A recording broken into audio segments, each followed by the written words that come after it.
Hello, everybody. We are back. We are back to do another reading for our Rise and book shine. club. Rise and shine. I love your cup. Nice and big too. I love the big cups. I don't like the little ones. I like the giant ones. So Yeah. I don't have to keep going back for more tea. I just fill it up.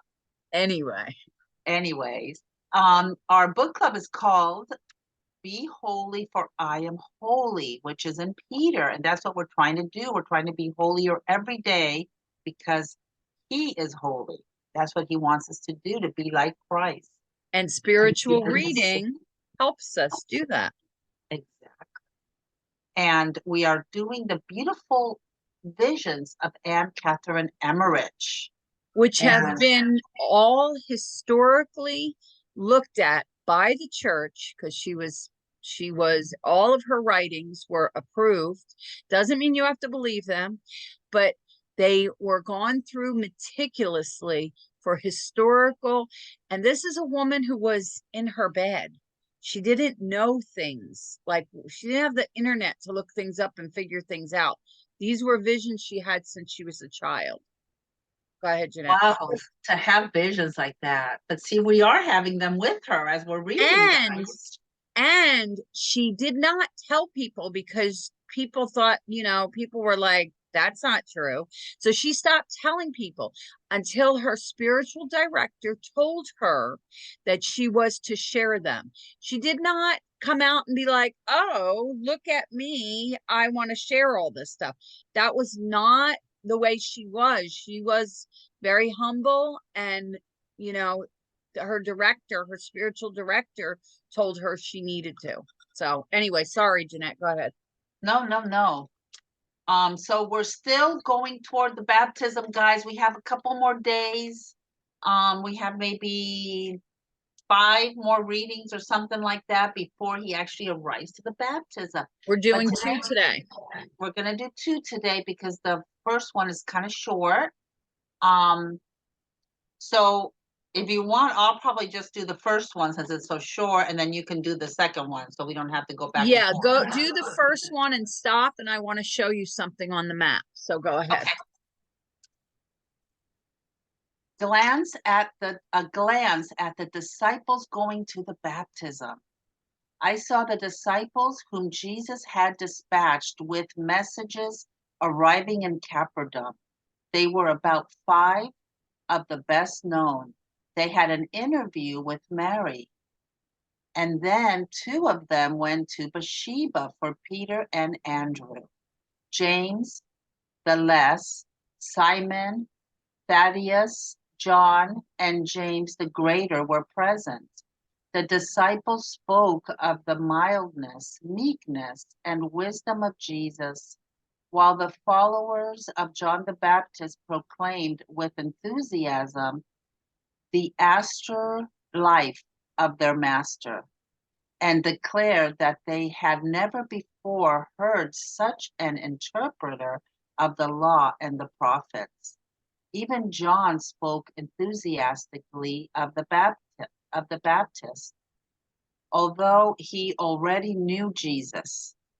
His parents had once lived only a couple of hours from Nazareth, and Jesus loved him even as a child. The disciples celebrated the Sabbath here.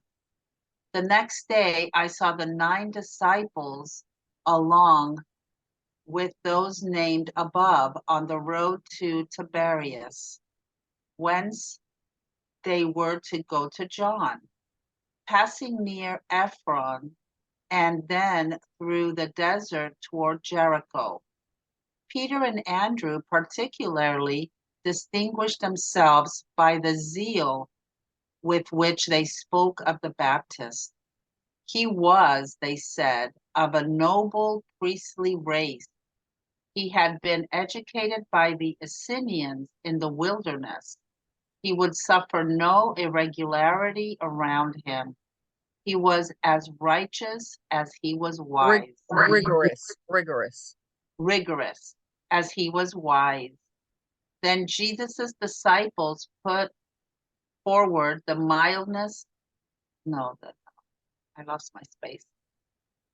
Then Jesus' disciples put forward the mildness and wisdom of their master, to whom the others retorted that many disorders arose from such condensation, and they cited instances in proof of what they said. Jesus' disciples replied that their master too had been educated by the Assyrians, and that, moreover, he had but lately returned from traveling. But John entered not into this discussion. I did not hear him saying anything more in that strain. They started together for the place of baptism, but after a few hours took different directions. As I listened to their conversation, I thought, men were then as they now are. Okay, before we go on, That was a hard reading.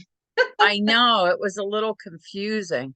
That one word austere means severe or strict in manner or attitude and appearance. And it says so with but it also means no comforts or luxuries of living conditions. So they said, while followers of John the Baptist proclaimed with enthusiasm the austere life of their master, meaning the life without comforts. That's what that means, just so you know. Thank you, because I never heard that word.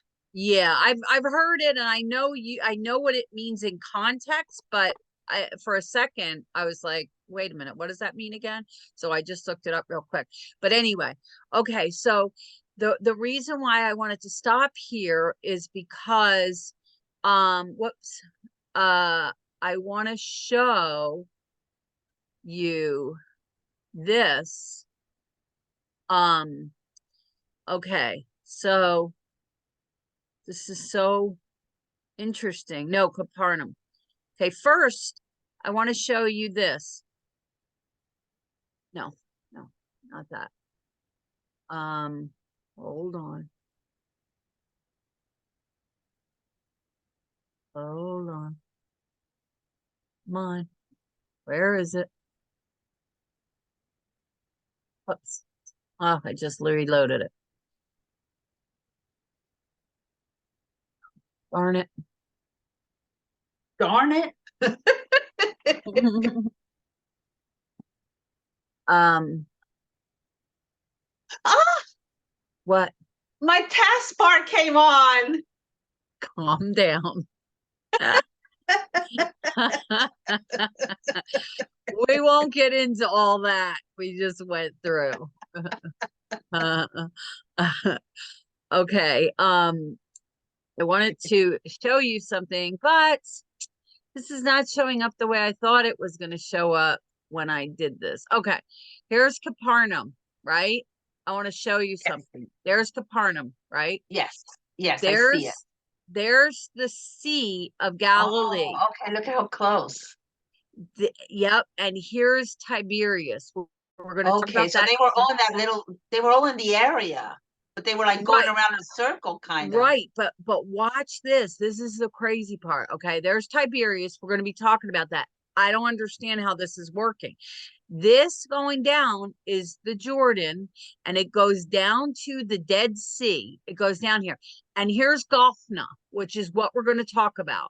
Gophna. Oh, so they're way on the, well, that's weird. That's what I'm telling you. Even Gophna's like but way you have over to there. remember, but you have to remember, this all looks big, but the area is really a lot smaller Yeah. than it appears. And So they used to walk for weeks. And I guess they yeah, kind of, so they were like all over the place, and they were stopping at people's houses and staying at, you know, either sleeping in the wilderness or staying at people's houses. It was like, right. And this, okay, here now, all the way up there, all the way up at the top here was where we just were, and we're coming down this Jordan, right? okay. And watch this. It says baptism of Jesus, and it is just above the Dead Sea. And then it says place of baptism. There's like 3 different baptisms. This is from the book about her visions. But here's where it says, look where the baptism of Jesus took place, Jeanette. Not where we thought. We thought it was up toward the Sea of Galilee.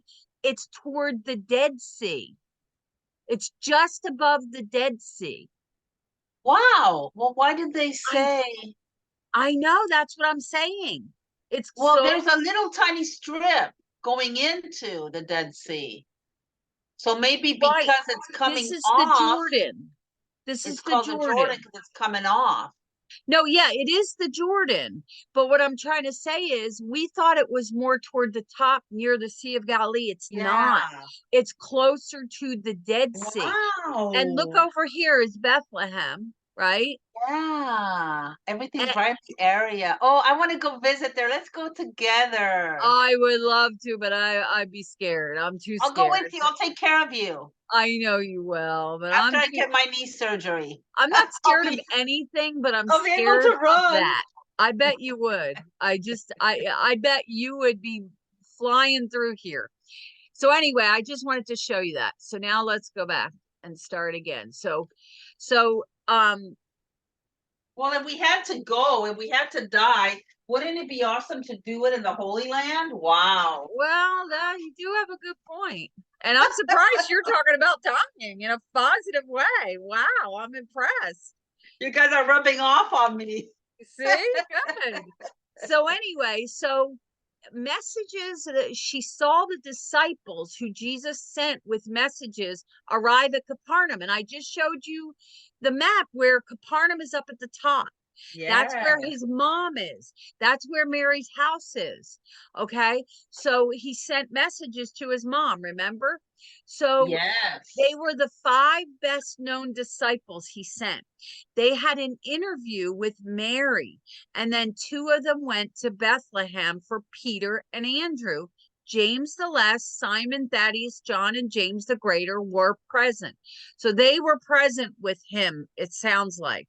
But the other one, I think, I don't know, but I think that's what it's saying. I could be wrong. You tell me if I'm wrong.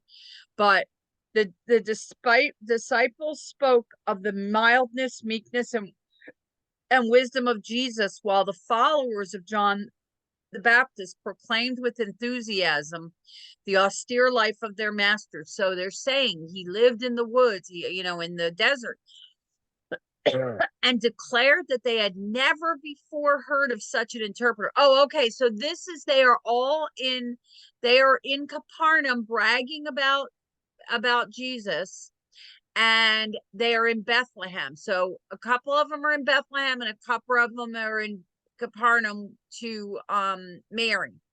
So they're back there bragging and being like, oh my gosh, you guys, you have to listen. We have to go to the baptism. And they're telling them, and they're like, you have to come. So they're trying to gather people. Remember, Jesus was sowing seeds, and he's trying to gather people. Remember that people were being baptized, and this is the beginning of the Catholic Church. Okay, so he's sending them down there, and they're saying, they can't believe it. They never before heard an interpreter of the law and the prophets. They're talking about Jesus, and they've never heard anyone like him be able to interpret it this way. So it said, even John spoke enthusiastically of the Baptist.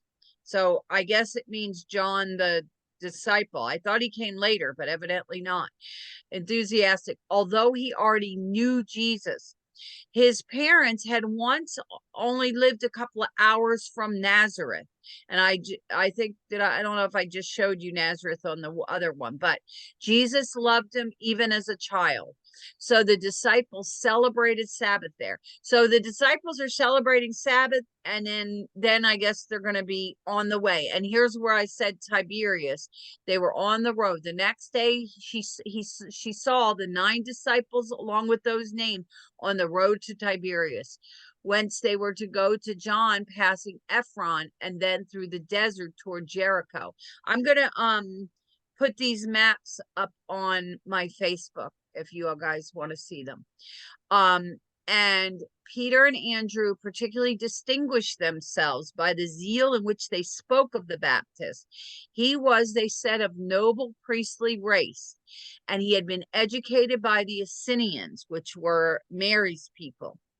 In the wilderness, he would suffer no irregularity around him. He was as rigorous as wise.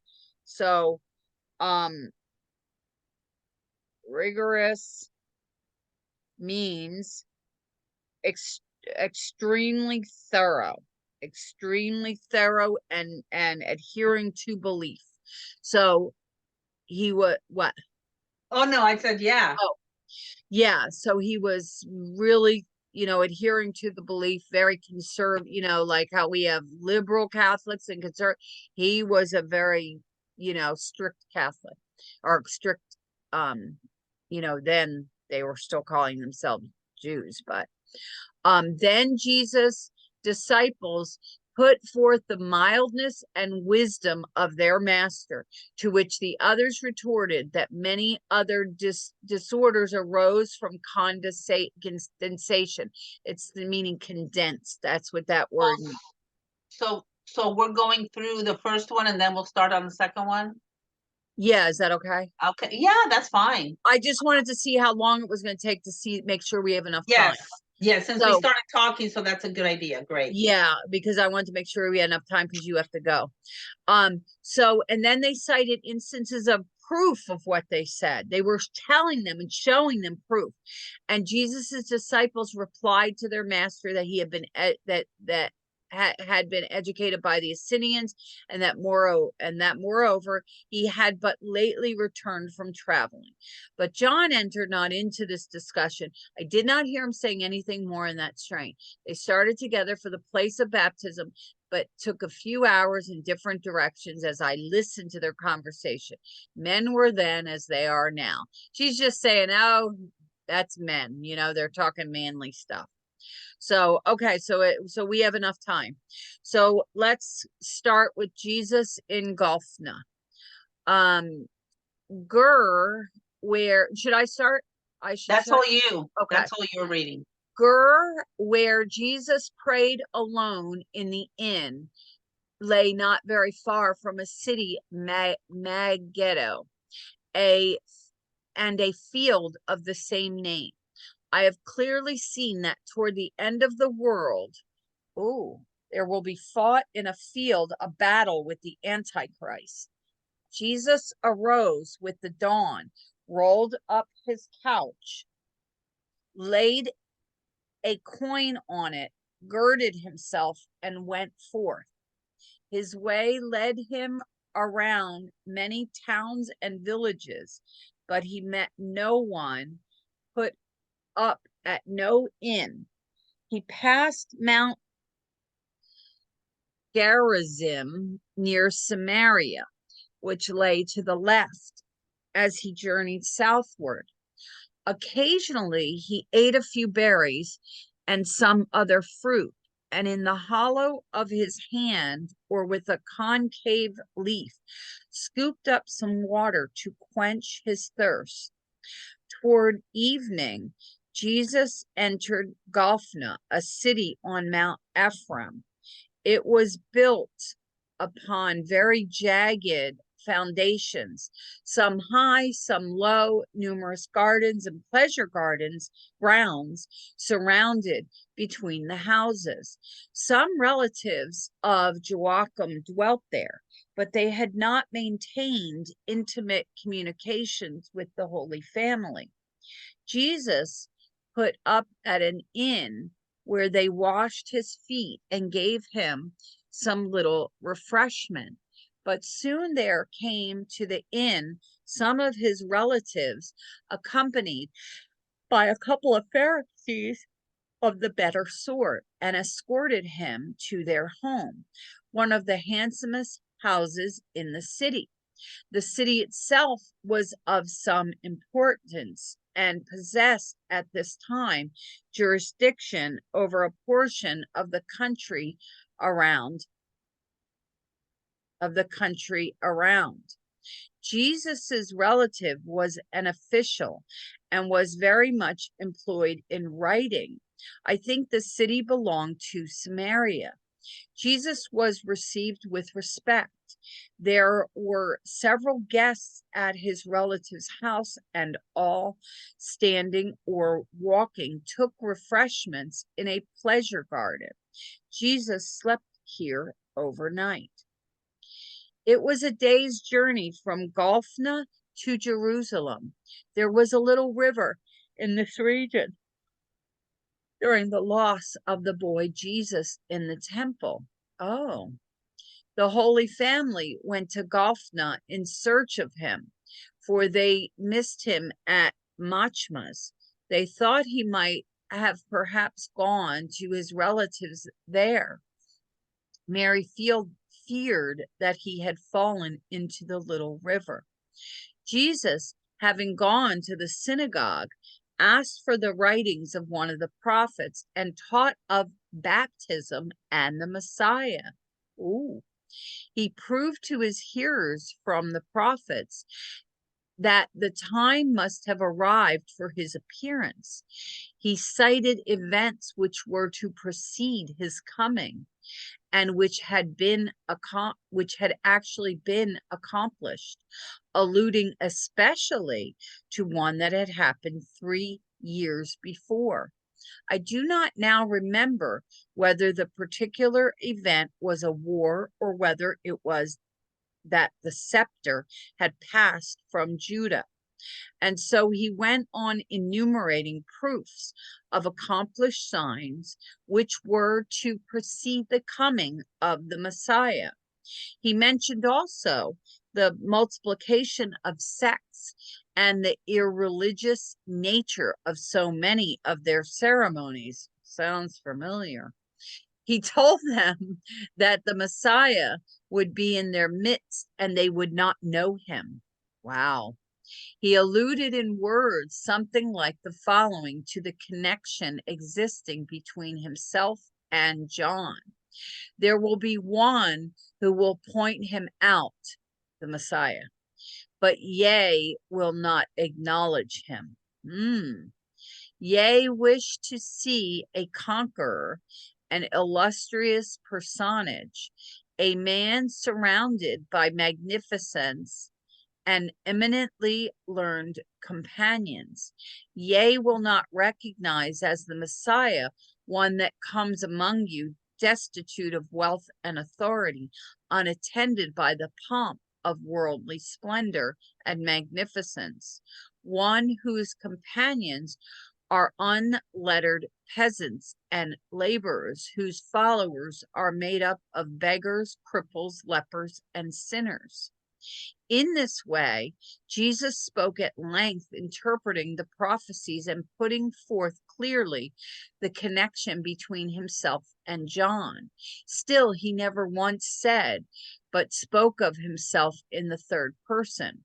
His instruction occupied the greater part of the day.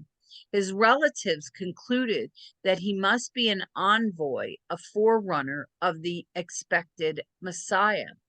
On his return to their house, they referred to a book in his presence, wherein they had recorded all that happened in the temple to Jesus, the son of Mary, in his 12th year. Oh, wow. They were struck by the similarities between what he had then said and his teaching of today. And on the perusal of that record, they were still more astonished. The father of the house was an aged widower. His 2 daughters, both widows, lived with him. I heard the 2 daughters talking together of the marriage of Joseph and Mary in Jerusalem, at which they were present. They recalled the magnificence of that wedding and how well off Anne had been, but changed the circumstances of the family had become. So they got poor, I guess, after that. They went poor. They spoke just as people of the world are accustomed to do, a vein of blame and reproach running through their words, as if they of whom they were speaking had greatly degenerated. While thus conversing and womanlike recounting the particulars of the wedding and Mary's bridal dress, I saw a circumstantial vision of the whole ceremony, and especially of the Blessed Virgin's ornaments. Meanwhile, the men were hunting up what had been written years before about Jesus and his teaching as a boy in the temple. The parents of Jesus had anxiously sought him here, and it was thus that the news of where and how he was found had reached them. The affair had attracted much attention, especially as he was a relative of theirs. While his relatives were still expressing surprise at the connection between his former and his present teaching, by which they were even more prejudiced in his favor, Jesus informed him that he must take leave, and that in spite of their remonstrances, set out accompanied by several of the men. They had to cross a little river over a bridge of masonry on which trees were growing. They journeyed some hours to a plain covered with meadows. It was here the patriarch Joseph was when Jacob sent him to his brethren in Shechem.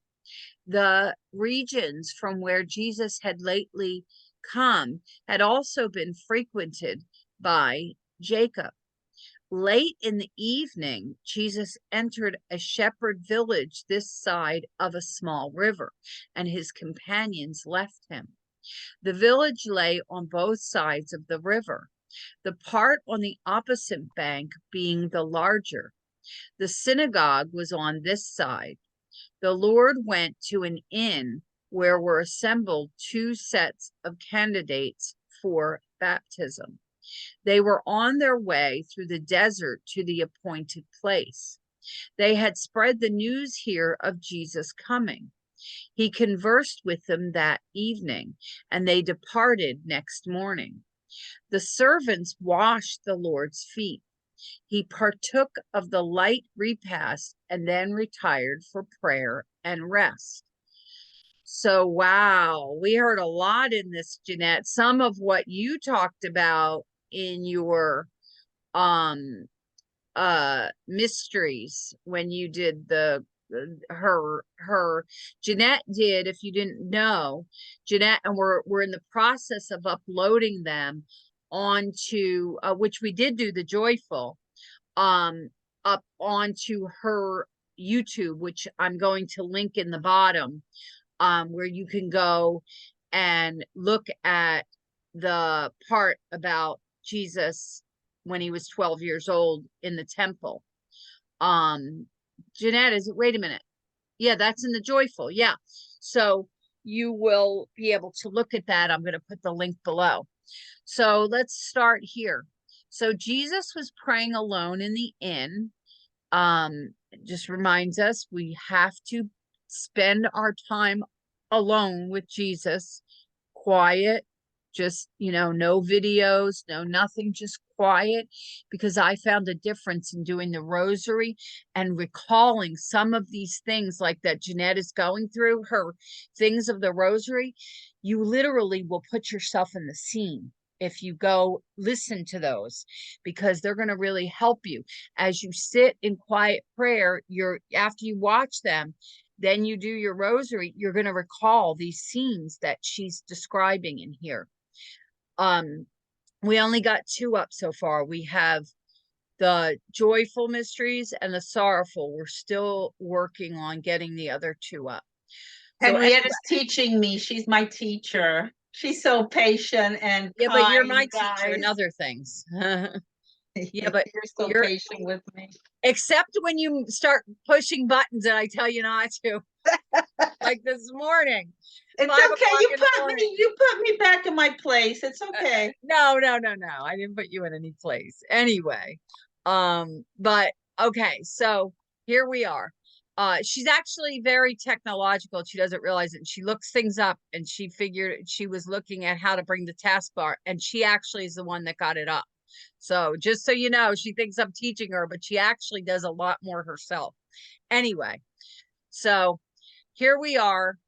Um, she says, this was amazing to me, Jeanette. She's like, I have clearly seen toward the end of the world, there would be fought in that field of Oh, battle with the Antichrist.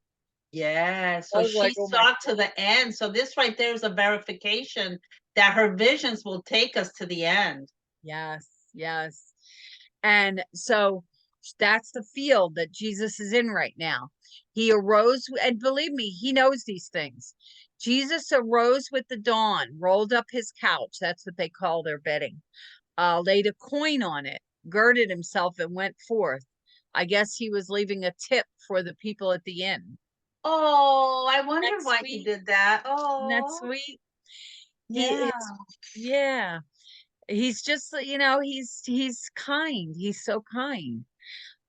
His way led him around many towns and villages. Even though our world is on the other side, our eternal life is on the other side, um, we still have to live in this world. Like, I'll tell my daughter when she's upset about something, I'm like, this is a temporary thing. She goes, but I'm here now.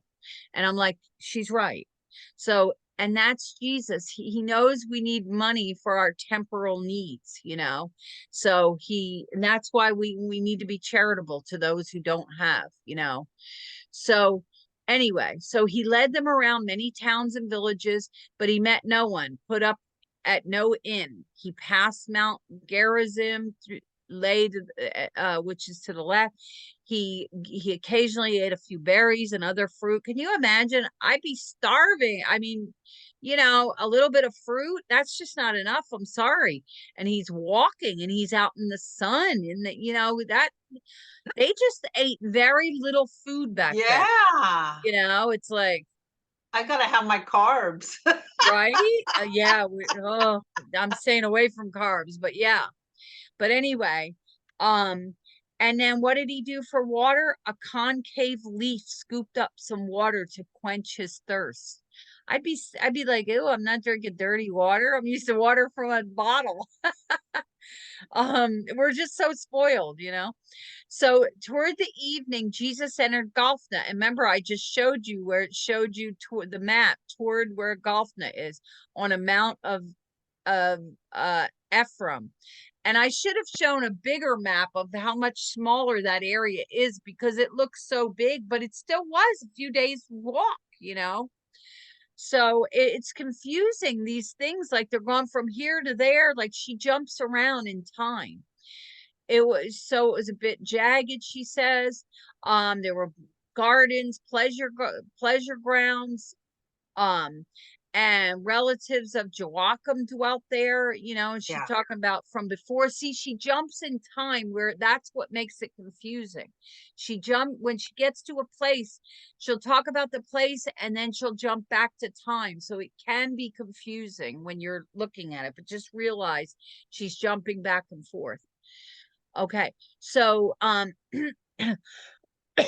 so there were people that knew him. So they put him up in an inn and they washed his feet and gave him some refreshment.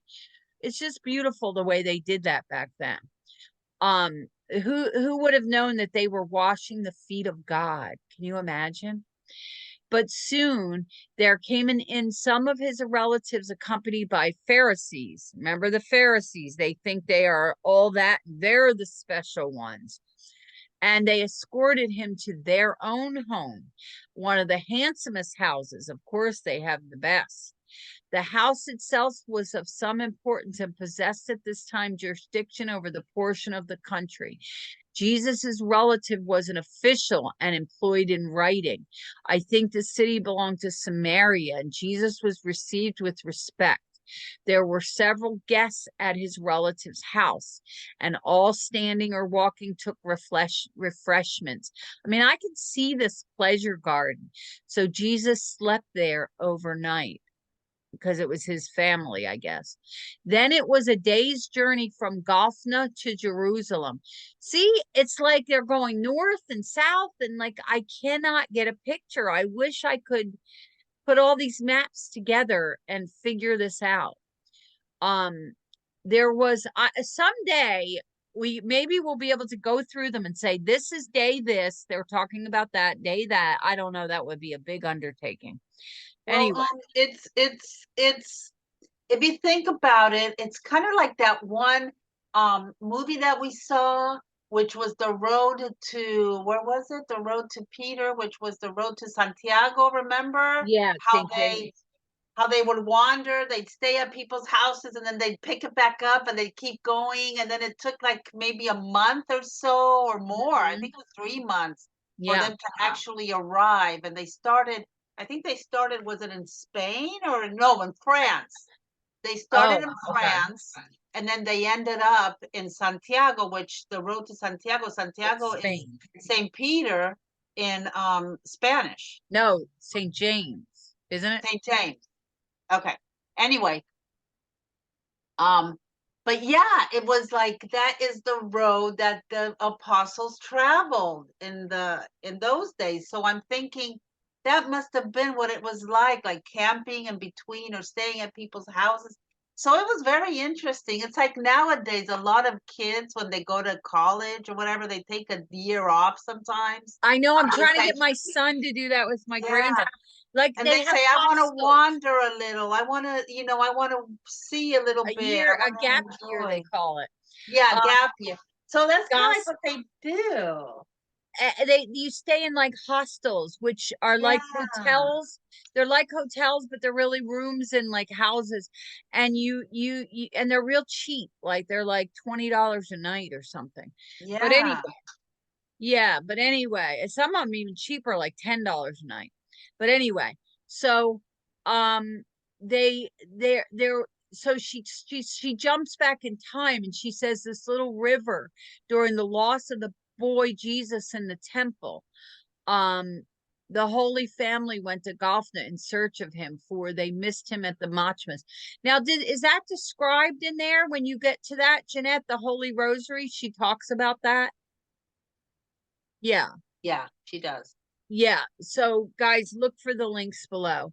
So he might perhaps have gone to his relatives there. Mary feared that he had fallen into the little river. So see here, she's going back, and they're going back in time about Mary. So now she's gone back to the regular time. Jesus, having gone to the synagogue asking for the writings of one of the prophets, taught of the baptism and Messiah. He proved to his hearers from the prophets that the time must have arrived for his appearance. He cited events which were to precede his coming.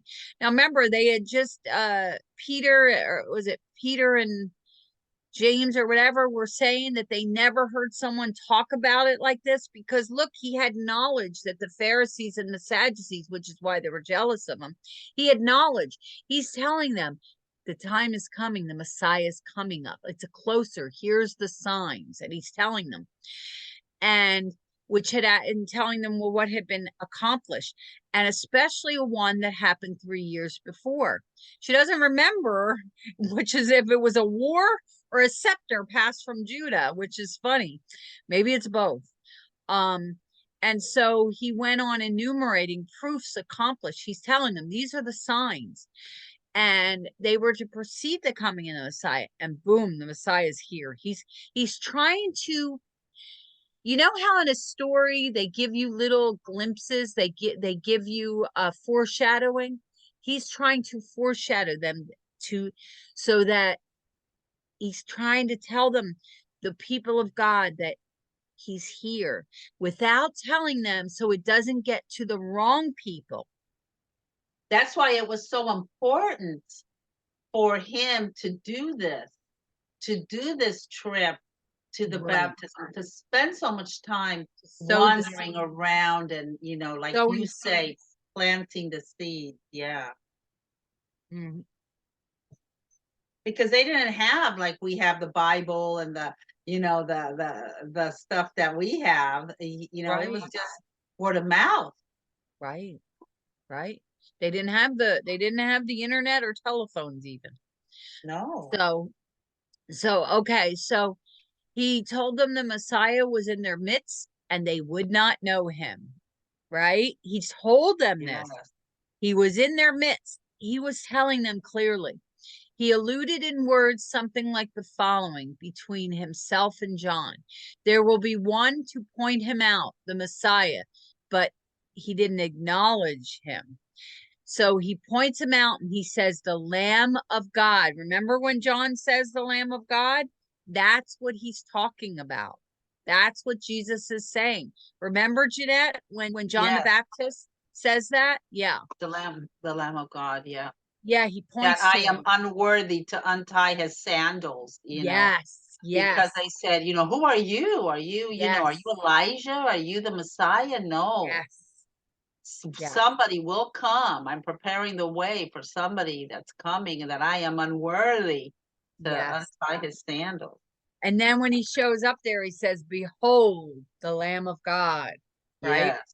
Yep. So so here he says, uh ye will not recognize as the Messiah ones that come among you, destitute of wealth and authority, unattended by pomp and splendor. He's saying he will be poor.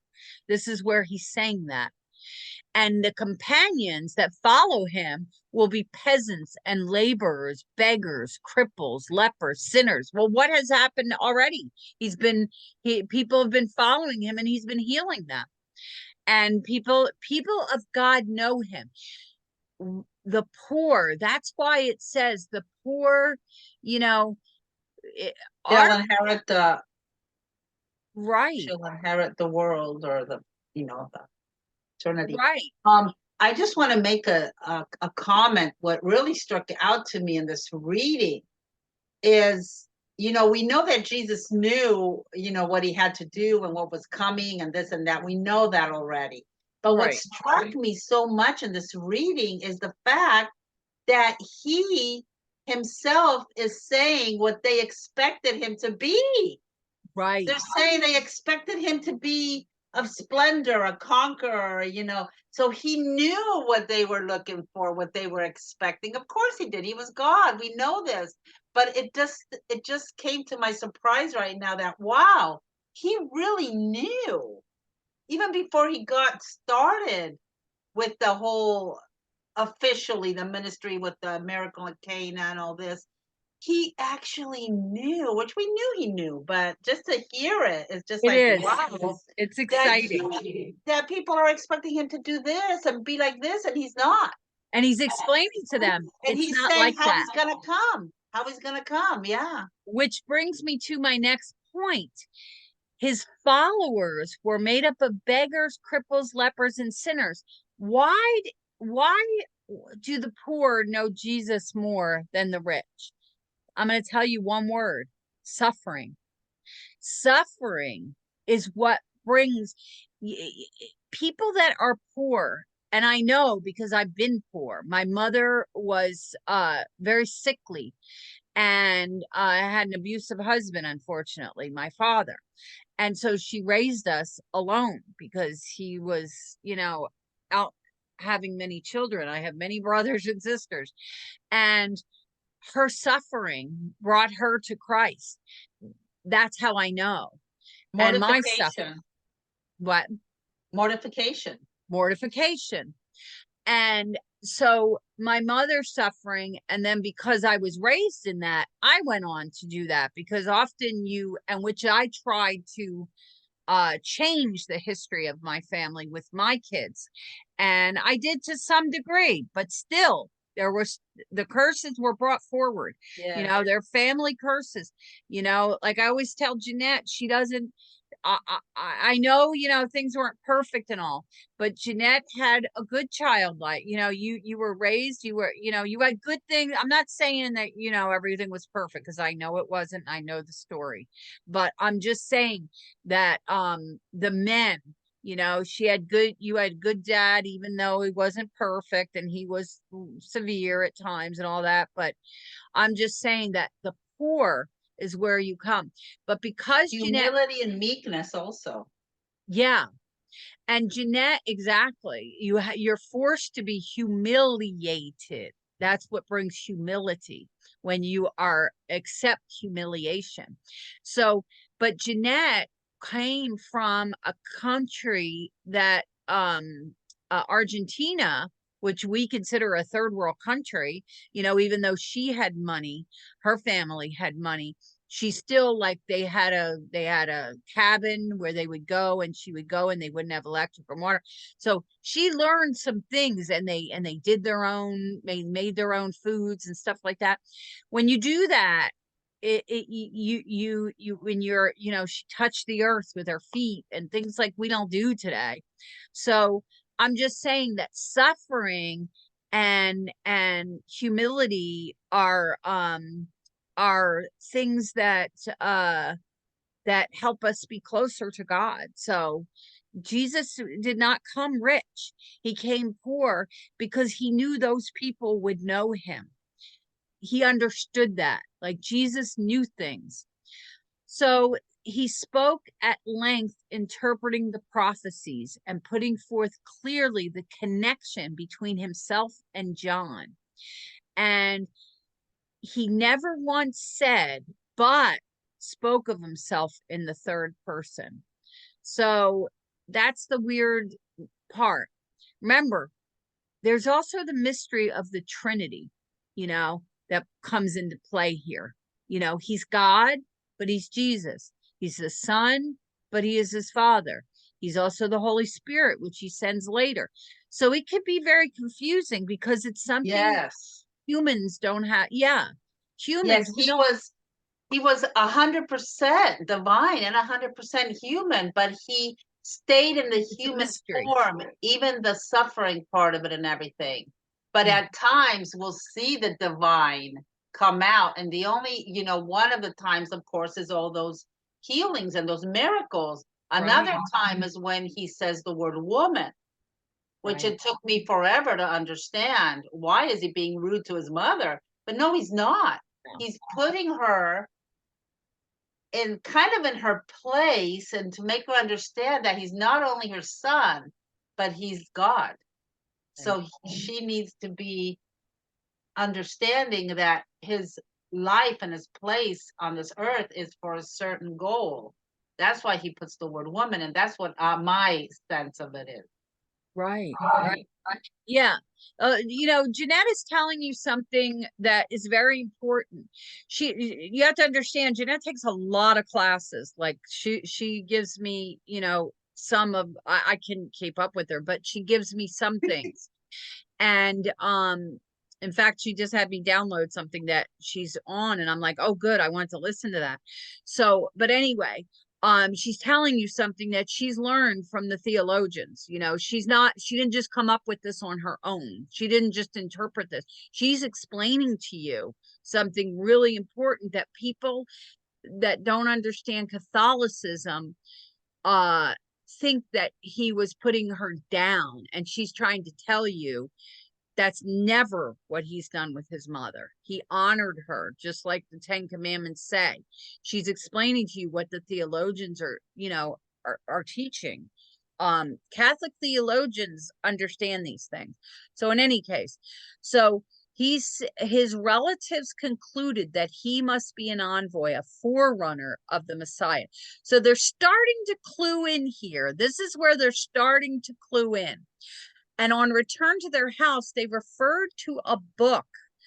I would love to see that book. But you have to understand, this is what the like John, who took Mary in after Jesus died, had access to.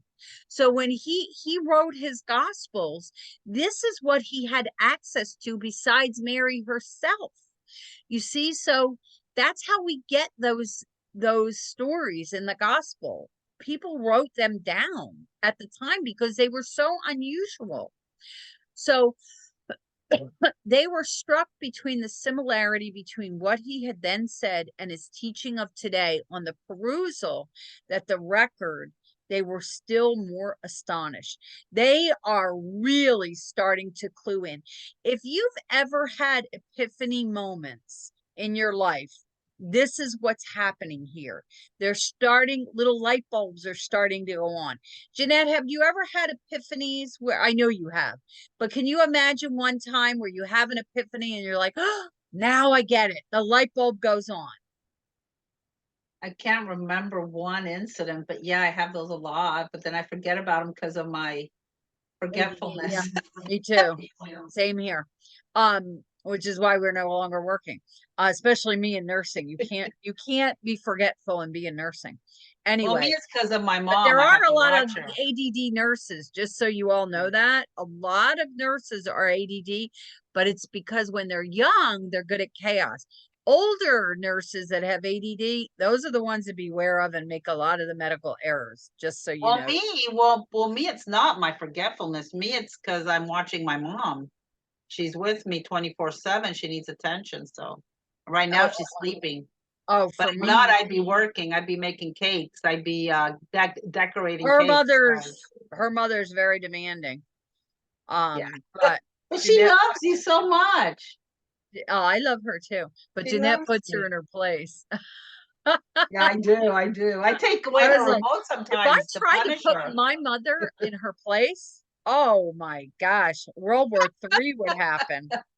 World War III would happen if I tried to put my mother. You would never put my mother in her place. It would not happen. Trust me when I tell you, you would not put my mother in her.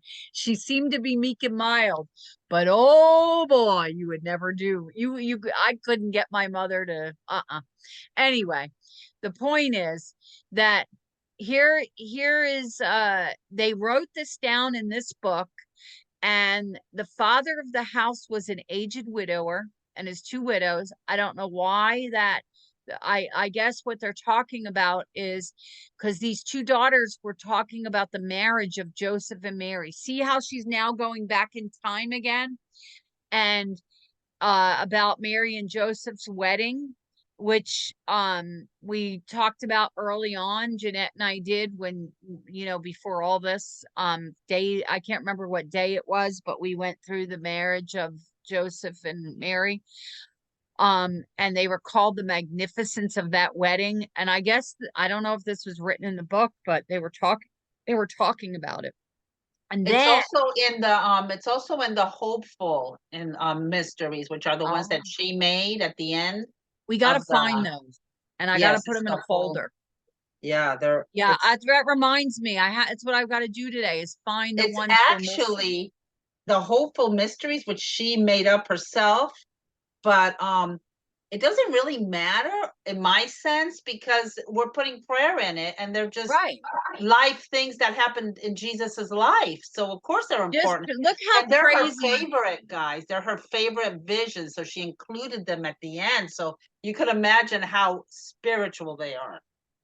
And the thing is people get crazy about the luminous mysteries that Pope John Paul II added them, I think in 2002. I forget the year, but Oh, they're my favorite. the luminous. I know the luminous are some of my. I mean, it's just like they're the mysteries of light, and they're about the sacraments. I Yeah, don't know it's the why these. Bible. I don't know Yeah. why these Vatican II people are so like they're like the Pharisees and the Sadducees. They start getting crazy about these things. We can't, guys. We're going to split the church. We're going towards schism. People have to stop it. They have to like I love the traditional mass and all, but I do too. you don't have to invalidate the Novus Ordo, because for beginners sometimes the Novus Ordo is needed. Please, guys, because I know this because my mother, when she was a little girl, they only had Latin mass, and it made it inconsequential to her. That's how she went off the rails. So please, let's not be divisive. Please, guys. And about the Pope, we have to respect him, whether we agree. All of this hatred, we got to stop it. We got to stop it. So, I mean, look at Jesus. What was Jesus doing? He was trying to get the Gentiles. He was trying to get the the the tax collectors. He was trying to everybody. The but politics. Their The argument, politics. No, the the politics. Publicans. That's what he called them. He called them publicans. The publicans, the tax collectors. But hold on. Their argument is this, Jeanette. They say, well, we're supposed to point out error, and this is error, but you're not the authority. The Pope is. And I know he's wrong on things that he's only human. I'm sure he's wrong on things. He's only human. But we are not the authority. And they say, well, we're not supposed to follow a shepherd that's leading us. Okay, then don't. Then take yourself out of the church if that's how you feel. But don't try to get people to follow you. That's like being Martin Luther. We got to stop that. We can't focus on the Pope. We got to focus on the sacraments. Yes. We can't focus on that hatred and divisiveness. Yeah. I mean, look at Peter. Satan wants us to divide. Go ahead. Look at Peter. Peter wasn't perfect. Oh my gosh, he had a terrible temper. He had a terrible temper. You know, we see it, and you know, we see it in a lot of stories. Peter. And he ran away. He ran away from Jesus 3 times. He denied him. Yeah. He was made Pope by Jesus. He was assigned to be the rock of the church. After denying Christ 3 times. And from there we're supposed to follow what Jesus, the whole order of Mass is in Jesus's Last Supper. Right. Putting Peter as Pope is a Pope. Is somebody to follow. But doesn't it also tell you, and he's not perfect, that Jesus accepted Peter 3 times? He denied him, but he said, okay, he made a mistake. He's human. He made a mistake. He understands we're human and we're going to make mistakes. He understands that. So we can't be so rigid-minded. We got to focus on Christ, not on these church things. Yes, they're important. I'm not saying they're not important. Okay, so don't twist it. What I'm saying is, let's not be divisive, and don't be judging everyone and hateful toward everyone because they're not thinking like you are.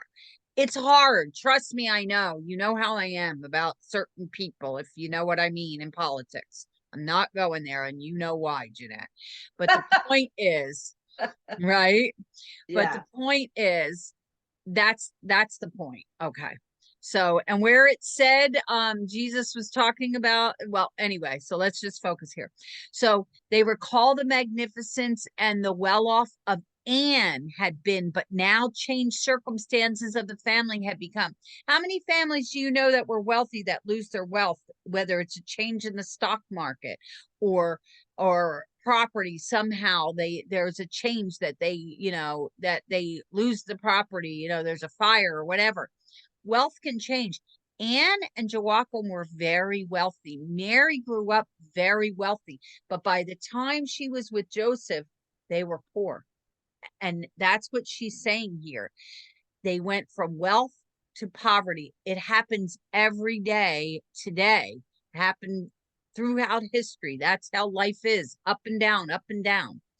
So they spoke just as the people in the world were accustomed to, a vein of blame and reproach running through their words. They were greatly degenerated. While thus conversing and womanlike, recounting the particulars of the wedding and Mary's bridal dress, I saw a circumstantial vision of the whole ceremony, which she explains we did before. Meanwhile, the men were hunting what had been written years before about Jesus and his teaching in the temple. They're like, there's a book. We need to go find that.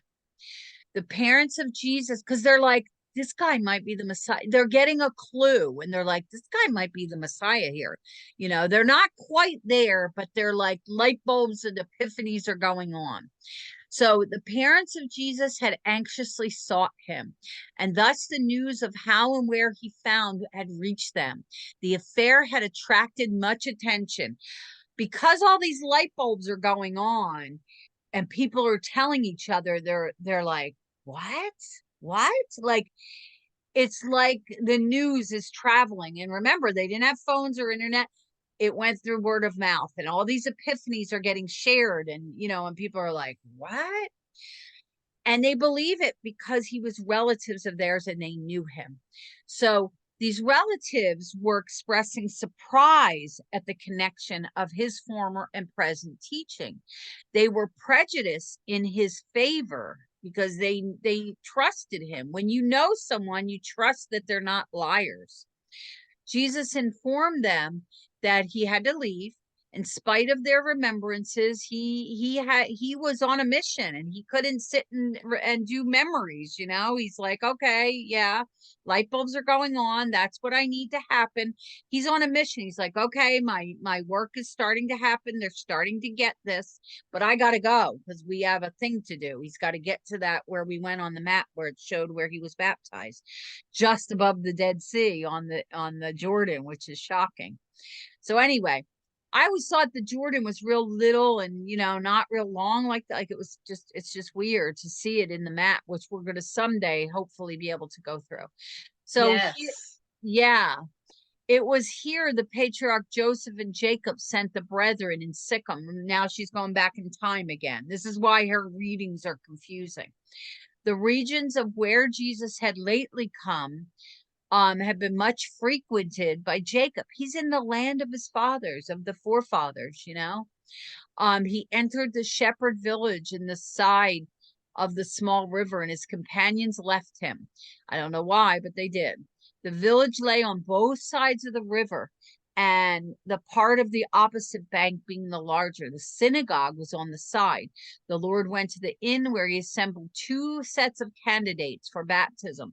He's gathering his people now, guys. We're getting closer. He's saying these people are going to be candidates because they're worthy. They're worthy of baptism. The new covenant changes that, but right now they are candidates. Like we have to be candidates for RCIA, for people coming back to the church or for people coming into the church. This is the process that he's doing. They were on their way. It's different. Like we do baptism of children now in the new covenant, but for people coming from heretical, Protestantism and stuff, they need to become candidates. And that's what he's doing here. They're becoming Christians, baptized in Christ, in God. They were on their way through the desert to be appointed place. They spread the news here of Jesus's coming. The Jews, they baptize, theirs is like God. They don't have the Jesus part. They may have the Holy Spirit, I don't know, but they don't look at the Trinity the same way that we do. They look at it differently. The Messiah in their mind hasn't come yet. So they were on their way to the desert to the appointed place. They had spread the news of Jesus coming. He conversed them and departed the next morning. The servants washed the Lord's feet and partook of the light repast and then retired for the prayer and rest. This is it. Now next, when are we doing next? We're next Monday. Monday is when we will be doing Jesus condemns Herod's adultery and journey of the holy women, guys. So come back for that because that's going to be pretty exciting. So yeah, we hope that you guys got a lot out of today's reading, because it was really beautiful, wasn't it, Jeanette? Wasn't this beautiful? Yeah, you got a lot out of it today. Yeah, we really did. It kind of showed me before Jesus started officially, which is with the whole miracle in the wedding of Cana. Oh my gosh, he did so much. Yeah, and he knew what was going on. He knew what these people were looking for.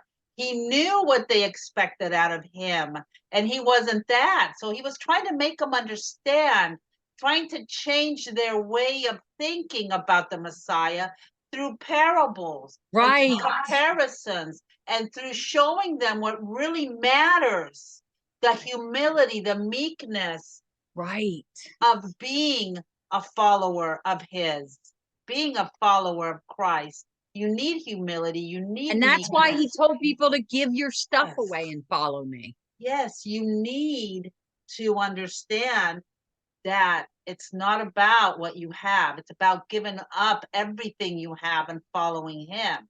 So that's just like, wow, you know, even though we knew it, it just brought it back to our attention, you know? It did. Very And good.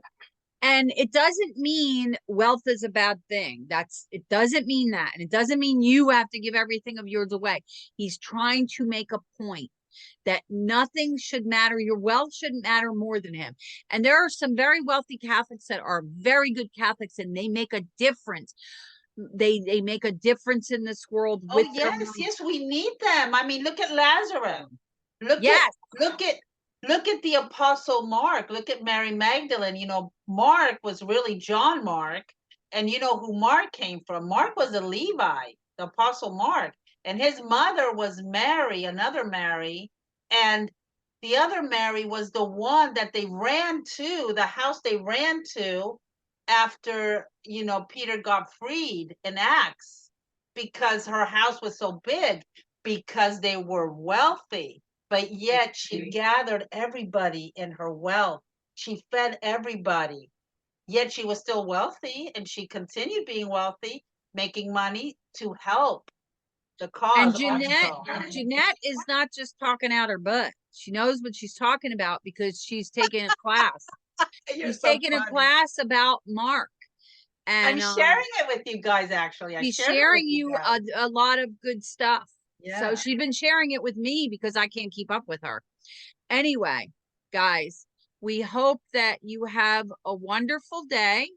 Yes. And thank you for joining us.